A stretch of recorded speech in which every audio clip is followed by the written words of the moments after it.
네, 안녕하십니까. 변상욱 기자입니다. 납치되어 끌려온 변상욱 기자입니다. 아니 근데 이게 지금 말이 돼요? 이 화면이 솔직히 말이 되나? 뭐? 이게 제가 맨날 밤에 혼자 저기 싱잉볼도 혼자 저기 있어요. 이렇게 하던 방송인데 지금 제 옆에 이게 무슨 일이에요? 뭘 만만한 남자 들여다 놓고 엄청 굴리더구만. 아, 둘이 무슨 사이임? 저 질문은 맞아. 어떻게 했는지도 궁금하시겠다. 그죠? 제가 사실 팩트 체크를 주 업으로 한 때가 있었습니다. 지금도 많이 합니다만은 사실은 언론사는 언론사를 공격하지 못하던 시절이 1990년까지입니다. 언론사가 왜 언론사랑 싸우냐. 언론은 서로 홍보해주고 방송은 신문은 방송을 홍보해주는 아주 좋은 관계 속에서 이제 유대를 맺고 진행되고 있었는데 하는 짓이 엉망인데 어떻게 이걸 비판 안 할 수가 있냐라는 문제 때문에 언론 비평, 매체 비평이라는 게 처음으로 1990년대 들어서면서 시작이 되죠. 제가 1세대인 거죠. 그다음에 건국대학교의 손석준 교수가 저와 같이 1세대인 거죠. 그다음에 2세대가 누구쯤 가느냐 하면은 MBC의 김종배. 털보 선생. JB. 예. 김종배 선생이 한 2세대 정도 되는 거죠. 그다음에 미디어 오늘이 드디어 본격적으로 이제 시작이 되면서 민동기야. 예. 민동기라고 하는 사람이 나중에 또 나타나기도 하고 그 전에 많은 사람들이 있었습니다. 그런데 그렇게 해서 이제 2세대, 3세대로 쭉 내려오다가 그것 때문에 팩트 체크라고 하는 것을 주 업으로 삼았는데 매일 하라고 그러니까 정말 힘듭니다. 그래서 미디어 오늘 하나만 의지해서 하는데 그것도 한계가 있고 그러다가 어느 날 뭐 자수민? 그 이름 얘기하시면 어떡해요? 아, 그래? 저기요. 아니, 저 휴대폰 갖고 오셨어요? 어디 갔어요? 네네네.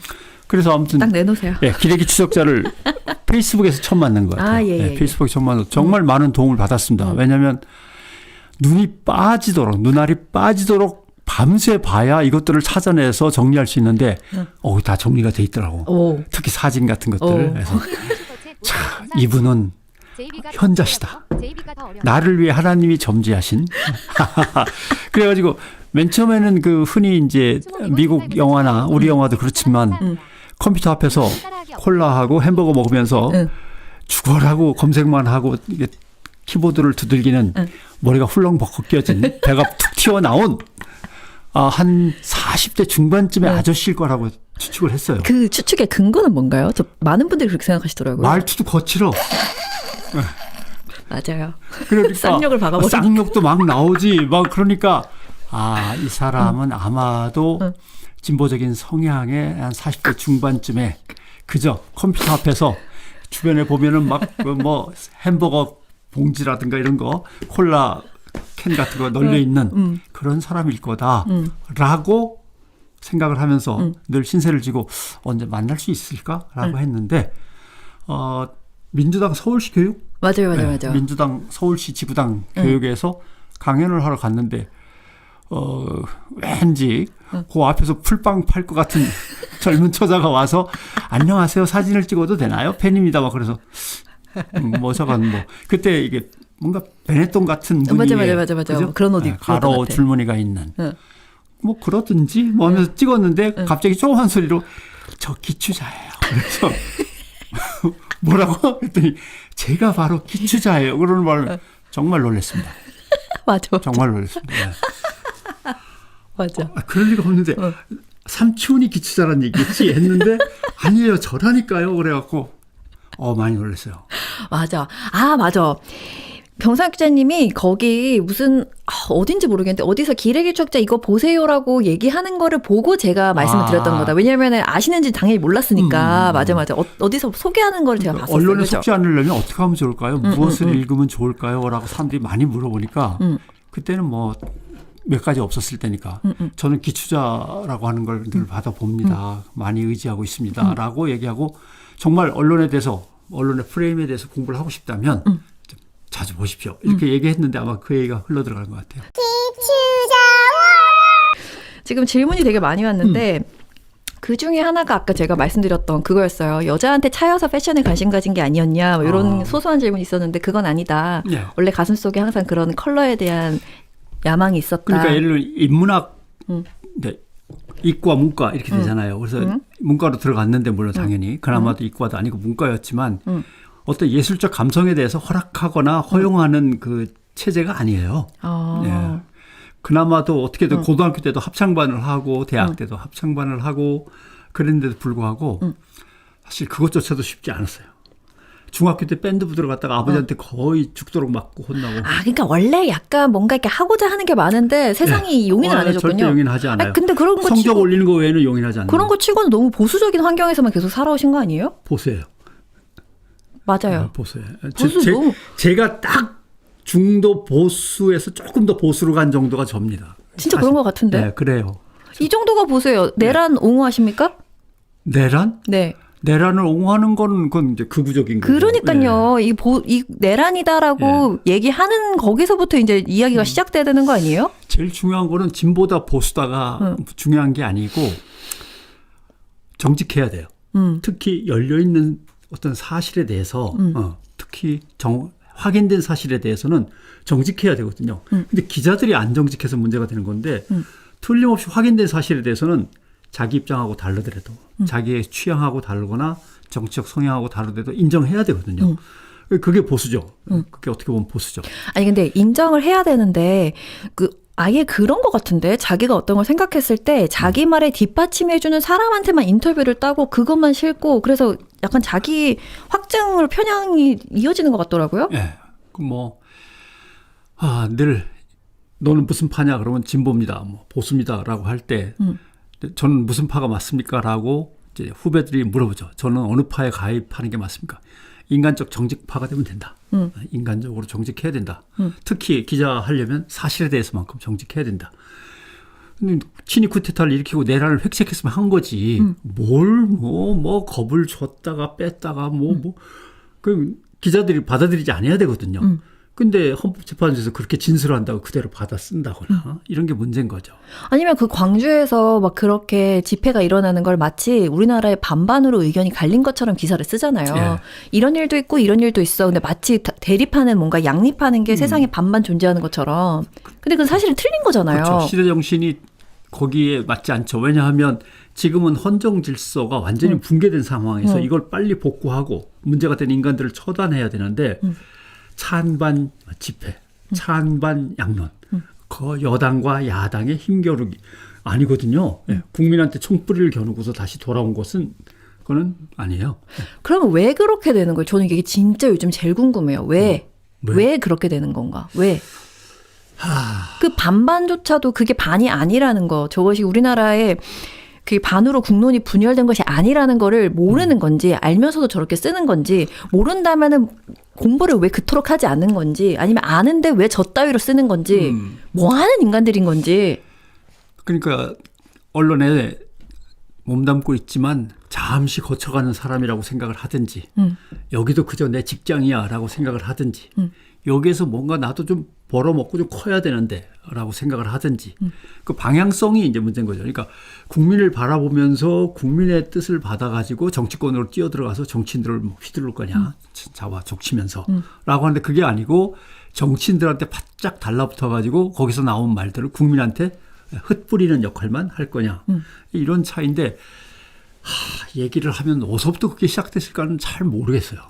근데 그게 기자들 개인의 문제라고 보기 힘들죠. 깊은 뿌리죠. 무지하게 깊은 뿌리예요. 왜냐하면 실제로 맨 처음에 1960년대에 박정희 정권 하에서 얻어맞아 가면서 검은 칩차에 붙잡혀서 실려가서 이제 두들겨 맞다가 1973년 위대한 조선일보의 투쟁으로 투쟁. 네. 조선일보가 1973년에 반기를 들었어요. 우리는 이렇게 살 수 없다. 민주언론, 자유언론 어디 간 거냐.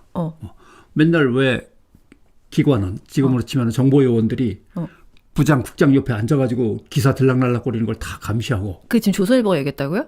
그걸 조선일보가. 왜? 조선일보도 민족 정론지로 뿌리가 있는 신문이에요. 조선일보가요? 여러분 슈퍼챗은 제가 좀 이따 한 번에 소개해드릴게요. 네. 그랬는데 조선일보는 사주께서 바로 대통령한테 가서 제가 다 자르고 처리해 버릴 테니까. 그때가 언젠데요? 73년. 아니 근데 잠시만. 그러면은 김일성 호에 나온 거 그게 근데 약간 얘기가 있긴 하던데 그것도 그렇고 저 인간 전두환 쓴 것도 그렇고 천황폐하 만세 쓴 것도 조선일보인데 네. 걔네가 갑자기 그렇게 각성을 했다고요? 기자들만 일부. 기자들만 일부. 오케이, I got 그러니까 it. 경영진이 바로 잘라버렸죠. 네, 다음날 바로 잘랐어요. 우리 미스터 방이 바로 You fired 이렇게 해버렸어요? 네. 오케이. 십수명이 이제 잘려나갔고. 오케이. 74년에 동아일보에서는 이번에 좀 더 큰 규모로 조선일보 동지들이 그랬지만 우리도 마찬가지다. 조선일보 동지들은 잘려나갔지만 그런다고 우리가 물러나겠냐? 아니다. 라고 했는데 그때 동아일보는 완전히 야당지였거든요. 예, 독재에 반대하는. 안 잘렸어요. 안 잘렸죠. 그 대신 잘린 게 있죠. 기아자동차를 시작으로 해서 모든 광고가 동아일보에서 다 잘렸어요. 그래서 하얀 백지로 광고맨이 그걸 백지 광고 사태라고 하죠. 그거를 이번에 스카이데일리랑 비교했잖아요. 전환길이가. 전환길이? 몰랐어요? 전환길이 이거 보시라고. 광주 시민들 왜 참냐고. 스카이데일리 광고 뺀 거 보라고. 이거 동아일보 때 그때랑 똑같은 건데 왜 지금은 광주 시민은 가만히 계십니까? 라고 눈물로써 호소했는데 어떻게 마음이 조금 동하시나요? 사람이 감성적이긴 하더라. 마음 동해요? 안 동해요? 약간 전환길한테 약간 슈퍼챗 쏠 거예요? 안 쏠 거예요? 안 사요. 그다음에 그래 가지고 조금 버티다가 모든 국민이 뭐 몇천 원씩 저도 그때 아마 500원인가 낸 것 같습니다만 500원이면 지금 한 얼마인데요? 지금으로 치면은 그래도 한 2, 3만 원은 가겠죠? 그러니까 막 소액으로 사람들이 막 이제 한 거네요. 어떤 사람은 크게 어떤 사람은 작게 쐈는데 문제는 경찰이 찾아오는 거죠. 그 소액 한 사람들도? 무슨 시 무슨 동에 사는 김 아무 계시면 지금이랑 당신인데. 똑같네? 지금이랑 똑같아요. 촛불 행동에 돈 낸 사람들 다 저기 했잖아요. 그래갖고 이제 동아일보가 김 땡땡으로 쓰기로 시작한 거죠. 그래서 버티다가 동아일보 경영진이 더 이상 여기서는 뭐 더 버틸 힘이 없으니까 예, 뭐 정리를 좀 하겠습니다라고 해서 정부가 원하는 명단을 받고 정리를 해가지고 이제 다 또 정리해고를 하죠. 그래가지고 조선투위가 73년, 74년이 동아투위가 생기고 그렇게 해서 잘려나간 인원이 있고 1980년에 이제 전두환이 언론을 6분의 1로 줄이면서 언론사를 광역자치단체마다 신문사는 딱 하나씩 싹 다 통폐합해버렸군요. 예, 싹 통폐합하고 없애버리고 해서 언론을 6분의 1로 줄이고 근데 그때가 3조 호황기 엄청나게 경제가 발전하던 때거든요. 그러니 광고 물량이 미치도록 쏟아지는데 언론사는 6분의 1로 줄었으니까 그때 안 잘리고 폐쇄 안 된 방송 신문들은 넣어놨지. 근데 문제는 이제 거기죠. 박정희 때는 두들겨 맞으면서 굴종하는 언론이었는데 그때부터는 기득권에 편입되는 언론이 된 거죠. 그 맛을 봐버렸고. 예. 맛을 봐버렸군요. 기름이 끼는 거죠. 아하이야. 그러다가 간단하게 얘기하면 그 다음에 중요한 어떤 전환점은 IMF 외환위기. 기자들이 잘리기 시작한 거예요. 돈이 없어서 회사에. 그래서 광화문 내거리에서 지하도에 가서 어이 김 기자 그러면 노숙자들이 다 일어난다는 거 아니에요. 기자들은 잘리지 않았거든요. 왜냐하면 밑에 저 비정규직만 계속 정리해고 당했지 기자라는 나름의 특권층은 정리해고 당한 적이 없는데 IMF 때는 마구 잘려나갔죠. 그래서 돈을 벌어야 되는구나. 돈이 중요하구나. 진실과 사회정의는 일단 좀 밀쳐두고 돈이라는 게 이렇게 중요하구나. 내 배 고프면 아무 소용없다 이건가요? 그렇죠. 내가 광화문에 가서 신문지 덮고 자는데 그게 무슨 소용이냐 하면서 이제 돈이라고 하는 것에 대한 가치를 언론사가 새롭게 인식을 하고 돈벌이에 나서고 그러면서 이제 위대한 김만배 기자 같은 분도 생기고 그렇게 발전하는 거죠. 만배 선생님이요. 그러면은 저는 요즘에 못된 걸 배워가지고, 막 그런 못된 짓을 하는 사람들 얘기를 들으면 어쩜 그래라고 안 하고, 그 못된 짓에 대해서 조금 제가 배워야겠다는 생각을 조금 하거든요. 그러면 그지 같은 짓 하는 우리 선생님, 기자 선생님들 계시면 돈줄을 말리면 되나요? 돈줄을 말리면 바로 효과가 있죠. 그러면은 뭐 이제 언론 개혁 끝났네요? 돈줄 말리면 되겠구나, 말 안 듣는 놈들. 그러니까, 광고를 조선일보에 누군가가 했는데 위협을 하니까 이건 시장 질서의 위협이라고 안 된다고 이미 판결이 난 거여서 그냥 불매운동 같은 거는 이제 법적으로는 안 됩니다. 다른 뭐 방법을 찾아봐야 되는 거죠. 근데 저는 갑자기 지금 얘기하다가 궁금한 게 있는데 그래서 어쨌든 뭐 독재한 거를 하든 돈줄 때문에 그렇든 어떤 이유 연유 때문에 그렇게 변질되는 경우가 지금 많이 생겼다 치면요. 지금 이제 정권이 바뀔 확률이 굉장히 높잖아요. 그러면 어디서 갑자기 콕 자던 애들이 갑자기 동면에서 갑자기 깨어나더니 정론직필이냐 아주 그냥 권력을 그냥 자기네가 언제부터 그렇게 경계했다고 막 위주할 고절 다 쓸 거거든요. 그게 왜 정권 따라가는 게 돈 때문인지 아니면 다리 뻗을만 하니까 뻗는 건지 내가 아무리 그래도 니네 정권은 이른바 민주정권이란 니네는 우리를 어떻게 하지 못한다는 거를 학습적으로 알게 된 건지 이게 곧 야단날 이자들의 모습이 눈에 훤하거든요. 예전에는 기득권층이라는 게 한정돼 있었어요. 특히 군부 독재니까 군사정권한테 잘 보이는 사람이 이제 나를 기득권으로 편입하고 그다음에 뭐 사법고시 행정고시 해갖고서 집안을 나름대로 일으킬 수도 있고 했는데 좀 여기 이러면 영동대교라고 다리가 큰 게 있어요. 영동대교의 본래 뜻이 뭘 것 같아요? 영동대교. 예. 영동대교? 글쎄 뭐죠? 영등포의 동쪽에 있다는 뜻입니다. 영등포가 그렇게 핵심이었어요? 그렇죠. 강남이라고 하는 것은 여기는 말죽거리 이건 존재하지도 않는 동네였어요. 예, 뭐 따로 이름을 뭐 붙이기도 뭐한. 잠실은 뭐 뽕나무가 뭐 있는 그렇죠. 그런 그래서 데였다면서요. 잠실이고. 예. 그러니까 말 키우다가 뽕 뭐 키우다가 하던 곳인데 여기를 개발하기로 했단 말이죠. 그러면서 강남이 개발될 때까지만 해도 카르텔이라는 건 없었어. 기득권층끼리의 카르텔이라는 건 아주 느슨했단 말이죠. 맨 위에 정점에 있는 사람들 중심으로 조금 있었지. 근데 강남이 개발되고 학군이 이쪽으로 다 옮겨오고 파락군, 강남 파락군. 존경에 맞지 않는 한동훈 선생의 강남 파락군. 얘들아 위화감 느끼지 마.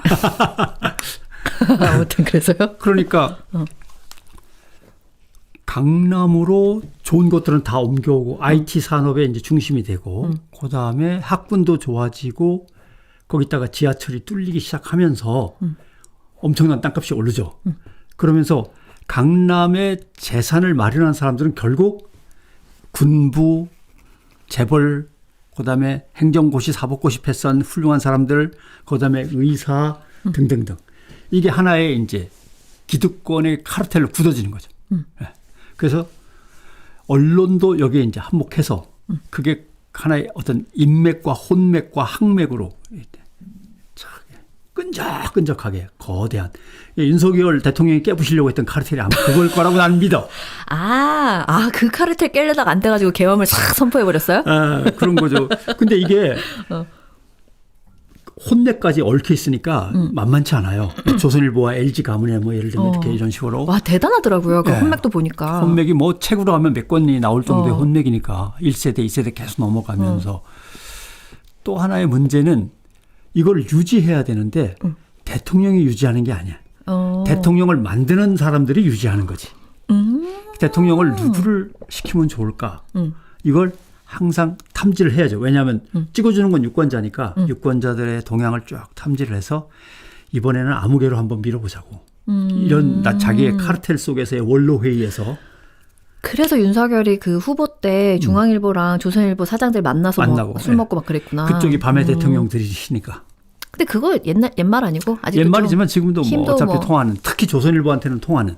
미스터 방. 예. 누구를 대통령으로 하면 좋을까라면 이제 조선일보가 사설에 쓰죠. 왜곡 칼럼으로 쓰든지 슬쩍 띄워보고 그게 어떨 때는 뭐 반기문일 수도 있고 안철수일 수도 있고 하다가 안 되면 다시 한동훈으로 갈 수도 있는 거고 아니면 뭐 김문수도 있고 김무성도 있고. 아유 김무성 선생님 뭐 하세요? 잘 지내세요? 그래가지고 그렇게 띄우면서 이렇게 탐지 내지는 스캔을 한 다음에 그럼 조선일보가 다 모여 그래갖고 한 자리에서 논의하는 게 아니에요. 그렇게 띄우면 다들 알아서 각자 움직이죠. 국정원은 국정원대로, 대통령실은 대통령실대로 쭉 정보들을 갖다 모아가지고 조선일보가 방향을 이쪽으로 잡자고 자꾸 사설을 쓰는데 가당한가 조사를 한 다음에 그리로 슬금슬금 함께 가는 거죠. 그렇게 된다고 봐야죠. 그게 이제 기득권의 카르텔이죠. 그러니까 문제는 최근 들어서 이렇게 입사한 기자들의 이제 학력을 보면 대개는 다 다 특목고 출신이에요. 맞아요. 네. 그러니까 걔네들은 특목증 특목고. 예. 맨날 무슨 골프장 가격 올랐다 이딴 것만 쓰고 있어요. 뭐 안 궁금하세요. 그거 궁금한 사람도 있겠지만 모든 사람이 막 다 골프를 치는 것처럼 그늘집에 음식값이 오른 게 뭐가 그렇게 중요합니까? 얼마 전에 기사 있었죠. 0.14%나 임대료가 떨어져서 다들 눈물을 흘리고 있다고. 그거 봐봐요. 자기 주위에는 그 기자 주변에는 다 건물이 몇 채씩 있는 거예요. 그렇죠. 그게 너무 네. 당연한 거야. 그자들한테는. 근데 그게 평균 내서 그런 거지 특정 지역을. 서울은 오히려 올랐더구만.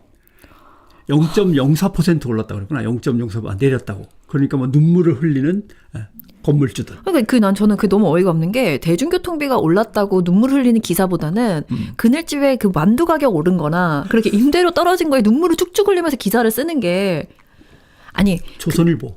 아 자식들이 짜장면 값도 올리는데 단무지를 갖다 달라는데 빨리 안 갖다 줘? 그 하면서 간장 두 종지인가 뭐 그거. 그래. 여러분 모르시면 조선일보 간장 두 종지인가 간장 뭐 두 종지 칼럼을 기자 칼럼이 그런 칼럼이 나옵니다. 기가 막힌 칼럼이 있습니다, 여러분. 지금도 단무지하고 있으니까. 간장을 빨리빨리 안 줘. 이런 한 사람에 하나씩 줘야지 두 사람이 한 개 줬다고 예. 분기탱천하는 그런 칼럼 하나 있습니다. 그러니까 결국은 그 사람들은 경제에 대해서 정치에 대해서 기사를 쓰다 보면 이거 우리 집안 문제인데 나름대로 그렇고 그다음에 사실 아까 73년 74년부터 쭉 80년 다 합치면 한 2,000명 잘렸어요. 80년 한 82년까지. 2,000명이 잘려나갔는데 대개는 그 순서가 나름대로 괜찮은 사람들이 거기 대부분을 차지하고 있는 거니까 맥이 끊긴 거죠. 맥이 끊긴 것도 있고 저희가 제대로 또 후배들을 제대로 못 가르친 문제도 있고 뭐. 근데 인터넷이나 유튜브가 등장하면서 언론 더 먹고 살기 힘들어졌으니까 레가시라고 흔히 하는 언론들은 기성 언론은 그러니까 이게 더 가속화되고 빌런화되는 거죠. 아니 근데 그 왜 요즘에 유시민 작가랑 그 이름이 갑자기 생각이 안 나는데 손석희 앵커랑 그 한국일보 김희원 실장. 네 그분이 세 명이서 얘기하는 게 지금 몇 번 나왔잖아요. 근데 저는 그분이 그 기사 쓴 것도 봤고 거기 나와서 말씀하신 것도 봤거든요. 근데 저는 그 방송에 임한다는 것 자체가 그래도 꽤나 그 바닥에서는 마음이 열린 사람이니까 그 자리에 온다고 생각하거든요. 그럼 MBC가 고르고 골랐을 텐데. 그러니까 근데도 그런 사람한테도 말하는 그거를 발화하는 모습을 보면요. 꽤 그 인터넷에서 떠드는 뭐 유튜브 방송이든 아니면 인터넷 언론사든 아니면 하다못해 유시민 작가가 제기하는 문제조차도 받아들이기를 되게 힘겨워하더라고요. 힘들어하죠. 그게 아니야. 우리도 그거 솔직히 디올 얘기 왔으면 우리도 썼어. 라고 하는데 그 거짓말이거든. 명백한. 일주일 동안 그 어떠한 레거시 미디어도 받지 않았어요. 자료가 왔음에도 받지 않은 거거든요. 쉬운 예로 뭐 예를 들면 조국 교수의 가족들 대한 거에 한 10분의 1만 대했어도 기사는 뭐 폭발적으로 쏟아졌겠죠. 그러나 안 하죠. 근데 그거를 받아들이지 못하니 그 바닥에서 꽤나 오픈마인드로 예상이 되는 사람조차도 그거를 받아들이지 못한다면 그러면 보통 그 바닥에 있는 사람들은 정말 아니라는 거잖아요. 자기네가 뭐를 지금 잘못하고 있고 왜 대중들이 자신들을 외면하는지를 모르고 있다는 거잖아요. 네. 왜냐하면 언론은 성역으로 일단 실제로는 안 그랬지만 이념상으로는 성역이어야만 하는데 가끔 나쁜 사람들이 독재 정권을 만들면 뭐 우리를 갖다 침범했다거나 항상 피해의식에만 젖어 있지 자기네가 누구한테 피해를 줬거나 열린 민주주의의 적으로서 지금 존재하고 있다거나 이러한 자기 성찰이나 뭐 메타인지 같은 것들은 엄청나게 부족한 거죠.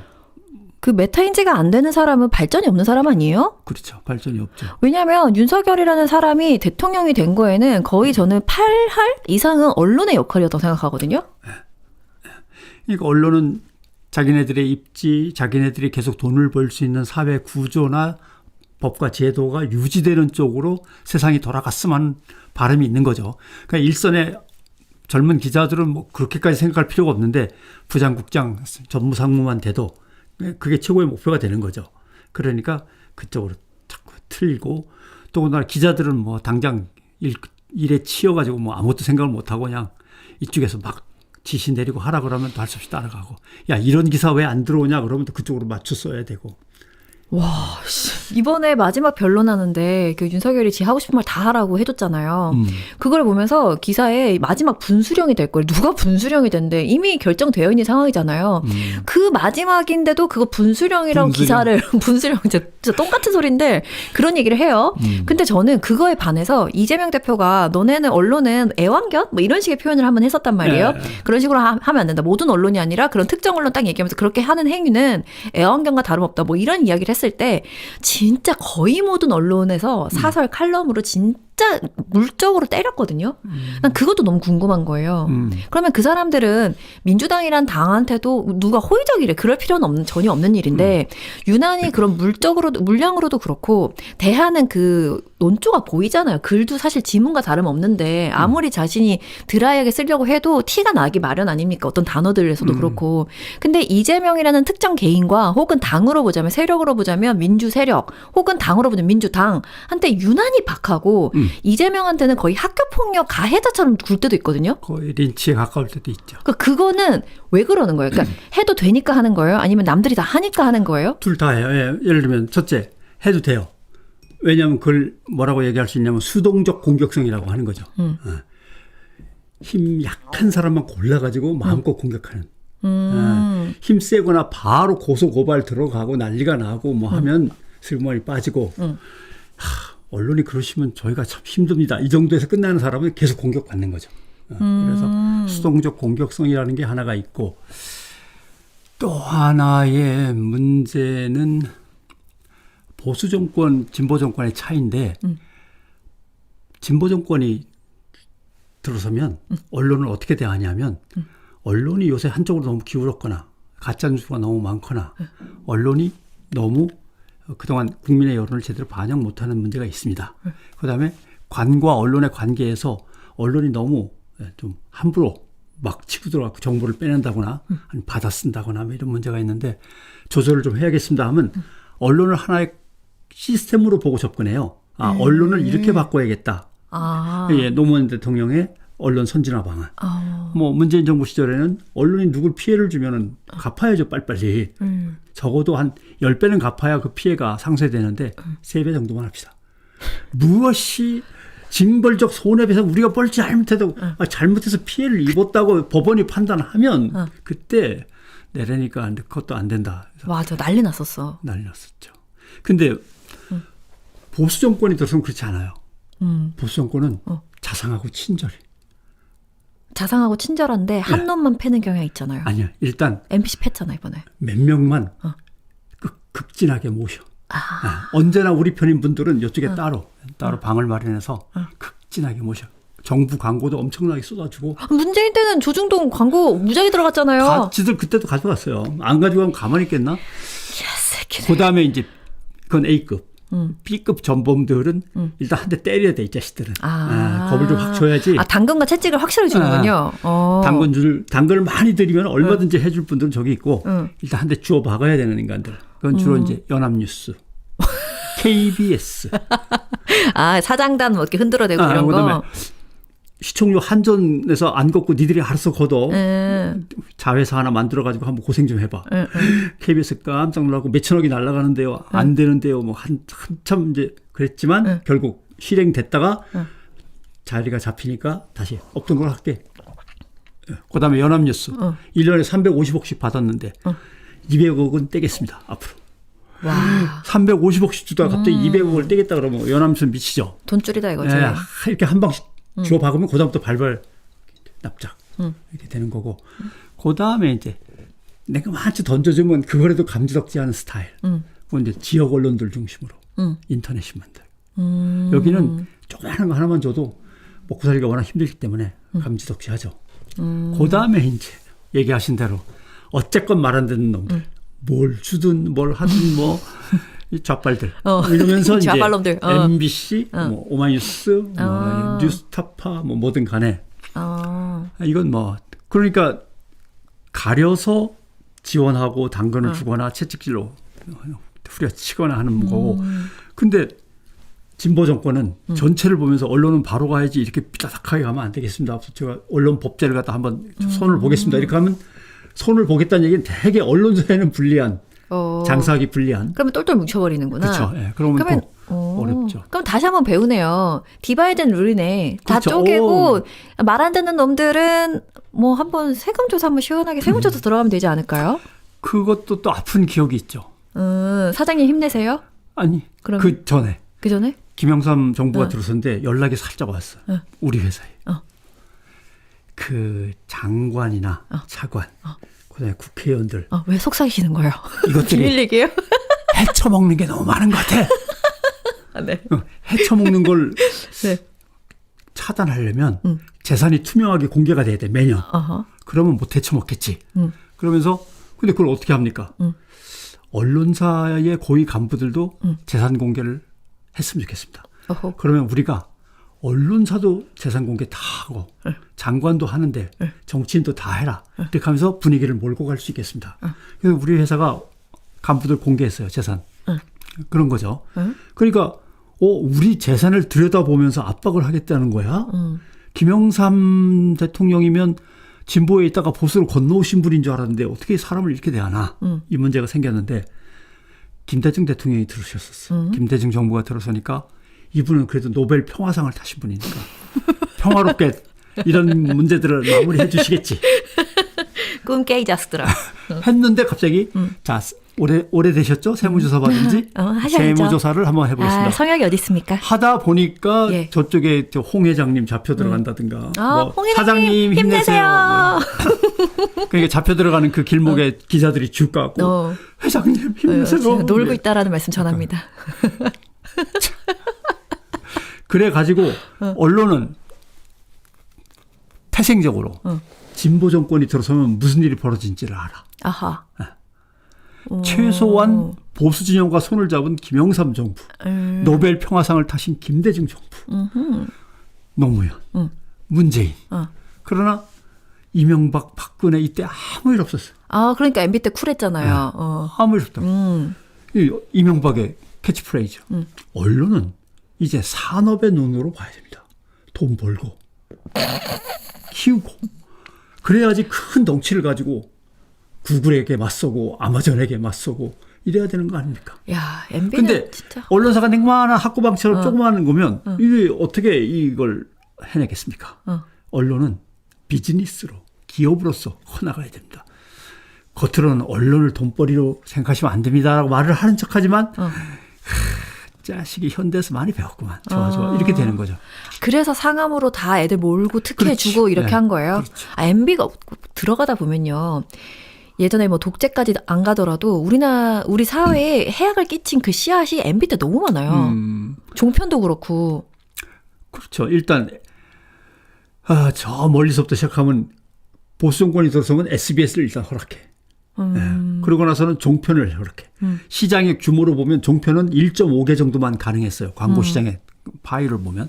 근데 종편이 4개에 연합뉴스 24시간 TV에 YTN 24시간 TV 6개를 만든 거예요. 돈 좀 버시라고. 그걸 이 정권을 누가 지지 안 하겠어. 진짜. 그럼 어떻게 해요? 이제 정권 바뀌면 어떻게 해야 돼? 정권 바뀌면 첫째. 윤석열 정부 때 얼마가 나갔다 그랬죠? 1조 2천억? 언론사에 나간 돈이. 단돈 한 푼도 나가면 안 된다. 나이스. 단돈 한 푼도. 다만 어느 지역에 신문사가 하나도 없다. 미국 같은 경우가 그런 경우죠. 미국은 객관주의, 자유주의를 선택하면서 언론사를 압박해도 안 되고 언론사에 돈을 줘도 안 된다. 그건 정부가 부당하게 언론과 관계를 맺는 것이다. 그래서 지원법이 없어요. 근데 그러다 보니까 카운티가 한 200, 지금은 얼마나 갔을지 모르겠어요. 229까지는 나왔었는데 250개 이상이 신문이 하나도 없어요. 그럼 KBS, MBC 보면 되지. 미국에는 그런 전국망의 네트워크를 가진 방송사가 없습니다. 그럼 결국 더군다나 히스패닉에 또 오리엔탈 사람들의 막 여러 인종이 섞였는데 가난한 사람도 엄청 많고 신문도 없고 방송도 없으니까 정치를 보도하는 음악은 나오겠죠. 음악 방송밖에 없는 상황이니까 쇼하고 대통령을 뽑아야 돼. 선거인단. 상원도 뽑아야 돼. 하원도 뽑아야 돼. 주지사 뽑아야 돼. 네. 그다음에 카운티 시장 뽑아야 되고 등등등. 근데 정치 기사를 읽어본 적이 없는데 누굴 뽑겠어? 미국을 다시 위대하게 이런 사람 그러니까 뽑나요? 미국이 이거는 기본적으로는 민주주의의 위기다. 민주주의의 위기다라고 해서 언론을 지원하는 법을 지역 언론 같은 경우 기자를 채용하면 봉급의 예를 들면 50%를 몇 년간 이런 식으로 지금 법을 만들면서 지원하고 있는 거죠. 왜냐하면 언론 없는 지역이 너무 많아지니까. 미국 사람들이 신문에 정치 뉴스 하나 안 보고서 늘 선거에 임한다는 게 말이 안 되는 거죠. 그런 거죠. 아니 근데 그 우리나라는 해당이 좀 안 되는 것 같은데 우리는 뉴스가 홍수잖아요. 필요가 없어요. 아니 근데 갑자기 돈을 다 끊고 싶은 거는 제 마음은 그런데 그러면 필시 그들은 기업과 유착이 더 심해질 것 같은데요. 그래서 완전 삼성 아이폰 나오면 아이폰에는 늘 혁신이 없었다고 기사가 나고 삼성에서 뭐 나오면은 삼성이 이번에 도약할 거라고 기사가 무지하게 나오는 현실이 그런데 정부에서 딱 끊어버리면 걔네들이 더 유착해서 더 이렇게 기자들이 쫓아다니면서 그렇죠. 그거 광고 땡겨오려고 하지 않겠어요? 그러니까 안 볼 놈들은 아예 보질 말으셔야 돼. 왜냐하면 홍보 담당자들이 늘 체킹하거든요. 이 신문, 이 방송은 사람들이 얼마나 봤을까.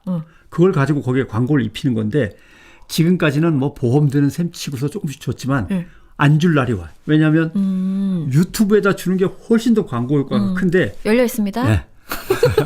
더 이상은 당신들한테 이렇게 뜯기며 살지 않겠다. 이미 뭐 시작된 흐름입니다만은 결국은 기업이 이 레가시 언론이라고 하는 그 한 몇 개 안 되는 언론들을 니들이 우리한테 뭘 해주는 게 있는데 라고 하면서 끊을 날이 옵니다.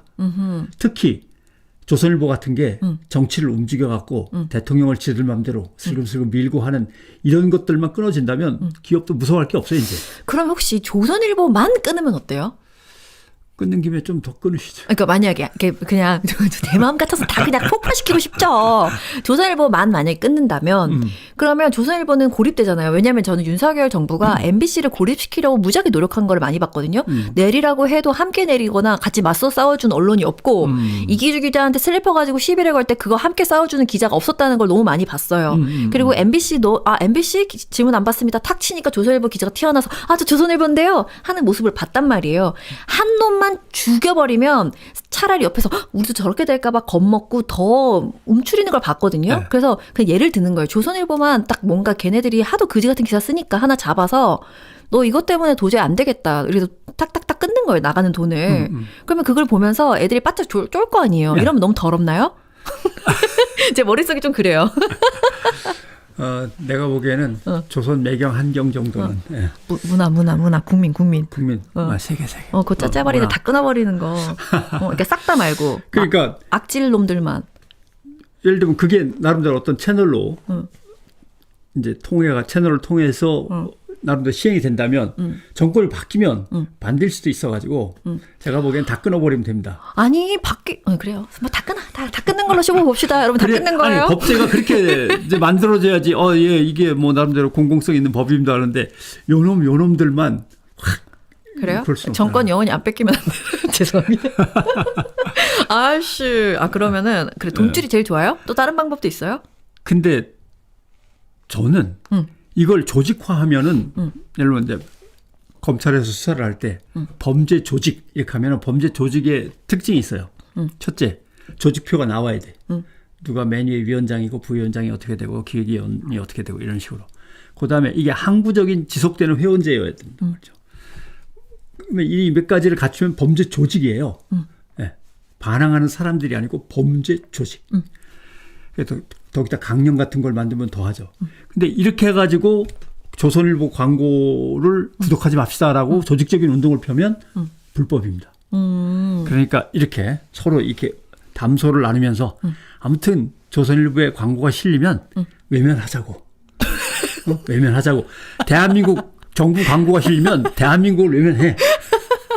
그거 이미 외면하자고 얘기 안 해도 많이들 하시죠. 하고 있는데. 이게 몇몇 유튜브가 아니라 많은 유튜브와 많은 커뮤니티에서 동시다발적으로 이게 민심으로 이게 끌어올라야 되는 거죠. 그런 방법도 있고 그다음에 항의 메일도 좀 자주 보내시고 뭐 그런 것들인데 아주 원론적이면서도 전 근대적인 방법인데 방법은 그것밖에 나온 건 없어요. 일단 돈줄이 가장 핵심이네요. 네, 돈줄 끊어야 근데 나 궁금한 거 너무 많은데 지금 나 클릭수를 줄여야 돼요. 진짜 오늘 일단 개괄이 여기까지. 왜냐면 저 궁금한 게 또 있거든요. 챕터 2가 또 있어요.